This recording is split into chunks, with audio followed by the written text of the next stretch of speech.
أولما أصابتكم مصيبة قدمت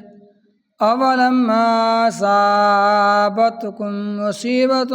قد أصبتم مثليها قلتم أن هذا قل هو من عند أنفسكم إن الله على كل شيء قدير أولما أصابتكم مصيبة قد أصبتم مثليها قلتم أن هذا قل هو من عند ربكم قل هو من عند أنفسكم إن الله على كل شيء قدير وما أصابكم يوم التقى الجمعان فبإذن الله وليعلم المؤمنين وليعلم الذين نافقوا وقيل لهم تعالوا قاتلوا في سبيل الله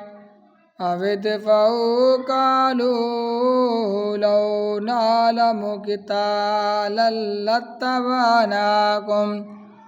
هم للكفر يومئذ أقرب منهم للإيمان يقولون بأفواههم ما ليس في قلوبهم والله أعلم ما يكتمون الذين قالوا لإخوانهم وقعدوا لو أطاعونا فاقتلوا كل فدارة أنفسكم الموت إن كنتم صادقين ولا تحسبن الذين قتلوا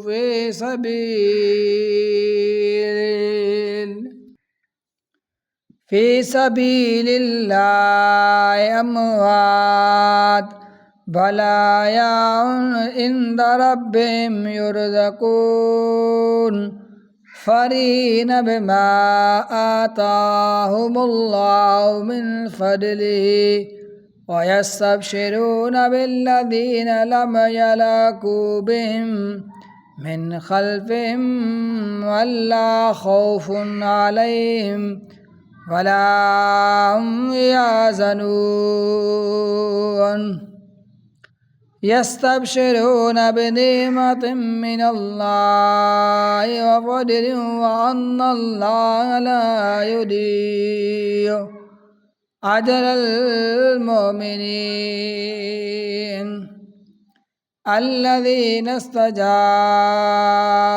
لله والرسول من بعد ما أصابهم الكره للذين أحسنوا منهم واتقوا أجر عظيم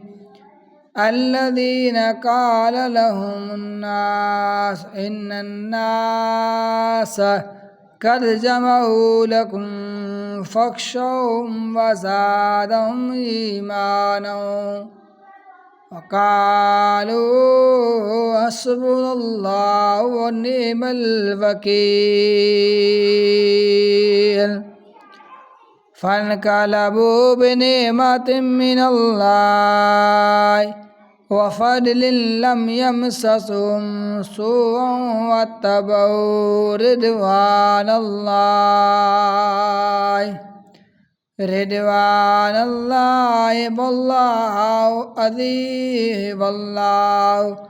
ذو الفضل العظيم إنما